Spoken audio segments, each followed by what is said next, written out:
do that.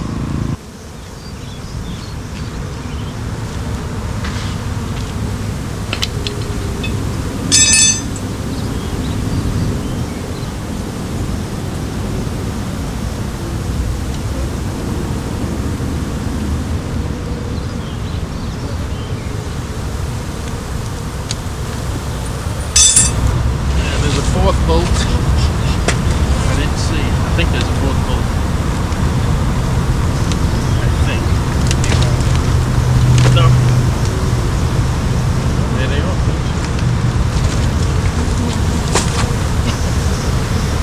That's pretty cool.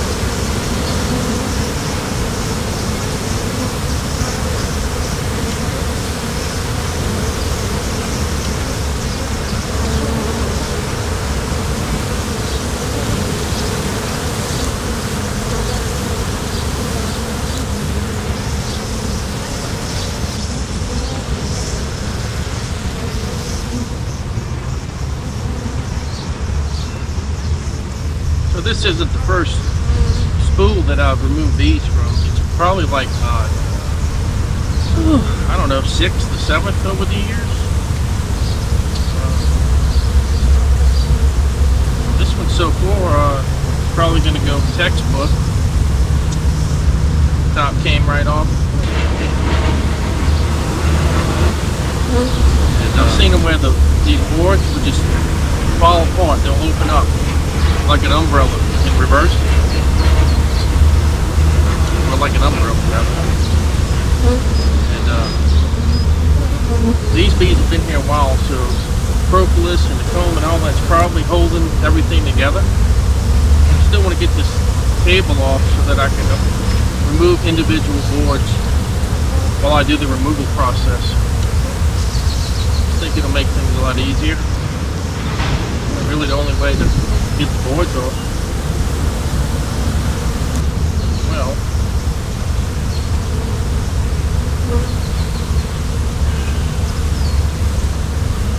you know, this isn't a very large void space for them to get into, so you know they've been swarming their little heinies off every season that they've been here. I'm gonna assume they were here last year for sure.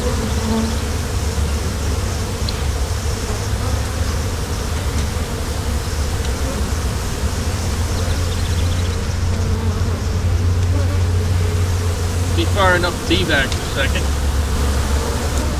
This is the kind of job today we really don't have a lot of time. We want to get in and out on this. People having to leave in about 2-3 hours. So we're gonna have to use the vac and just vacuum them up and relocate them. So like normal. I'm gonna fire the vac. Let's get going with this thing.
Here you can see me pulling remnants of cocoons out of the cells, and these were left behind by developing bees. Did you know that bees go through complete metamorphosis? You didn't know that? Now you do. The primary reason comb sections become so dark and rigid is because of the buildup of cocoons. Bees will recycle, they will reuse cells over and over again. I've seen hives where the cells are so shallow that they weren't usable anymore. Here's an example of that. Look how dark and shallow these cells are. They're almost flat. Nothing really usable in this comb section. The cells in this comb section are so shallow the bees can't really even use them anymore. It's like a complete voided out section of comb. So if you've been following my channel for a little while here, you'll notice that bees are opportunistic. They really don't care what they start building a hive into. You know, a lot of times it's just a matter of trying to find a place to relocate. And of course they all relocate as a swarm. They will scout out an area before they inhabit it. I've removed bees out of boats, hot tubs, AC ducts, diesel engines, audio speakers, mausoleums, car and truck tires, and of course people's walls between their floors and their soffits. Yeah, they're not very picky, and a lot of times it's out of necessity where they'll finally wind up. So the list goes on and on. Moral of the story, never a dull moment with bees, my friends. If you're wondering what happens to the comb that's grown in the tub there, usually what I'll do is I'll place it in the bee yard away from the beehive so that the bees can rob out any available honey, and I melt a lot of that down and I'll coat the foundation with it, with the beeswax, so it doesn't just get thrown away, just in case you were wondering about that.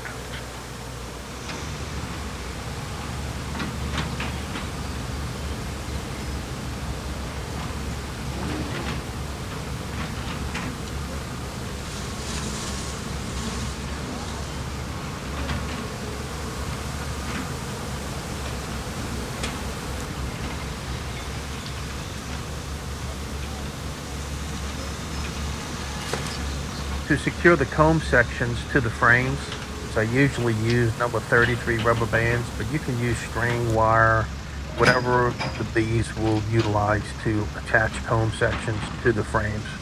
I'm sure you'll figure it out, but the rubber bands are kind of quick and easy, and the bees will chew through them, and they usually will push them out of the hive. If not, later on you can remove them.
Yeah, folks. Take a look at that in just a second. That's what Mama's gonna do. I'll be. Mama's not over there. There's Mama.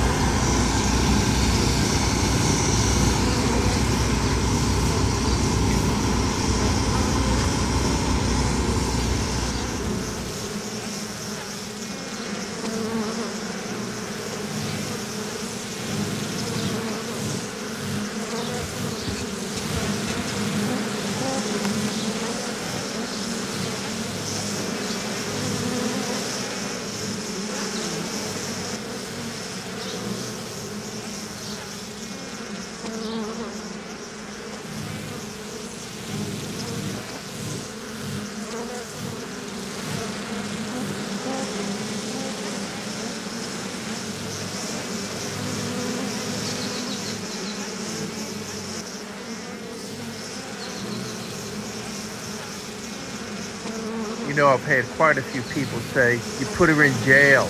You put her in jail. Well, the bees can get in and out of the cage 210 her, but she's just a little bit too big to get out herself. So they will go in and they will tend to her, believe it or not. And she's going to be released in a couple of days, so no need to fret.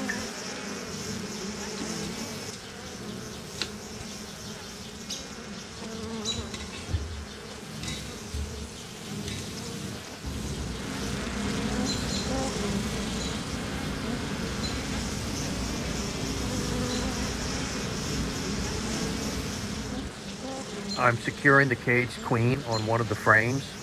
The reason why I cage the queens in the first place is when you bring them to the new site and set them up, if the bees decide to leave, they have to come back because the queen's cage, she can't leave with them.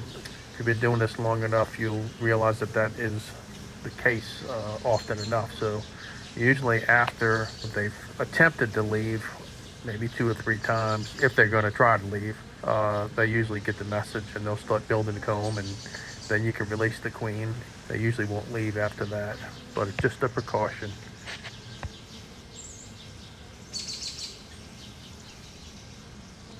This is that little area that I thought the queen had wound up on, inevitably, probably just covering a piece of the spool that had some old comb on it, maybe some propolis, which is kind of like candy to bees. Incidentally, a little propolis and old comb, if smeared on your bottom board of your swarm trap, is really good attractant and to catching swarms. And I'll include at the end of this video a link to a video that I made about attracting swarms, so that maybe you can catch yourself some free bees. This is how I shut down the bee vac and close the blast gate. I always give the hose a good tap to make sure that there aren't any bees at the end of the hose, so they'll dislodge and join up with the rest of the bees in the bee vac. This is the amount of bees that we wound up with. I'll combine them with the rest of the bees in the nuke later on. Not a great big colony, but probably a couple thousand bees or so. All right, folks, I hope y'all enjoyed this video. Another from JPthebeeman. I'm having a great day, and I hope you are too. To the next one.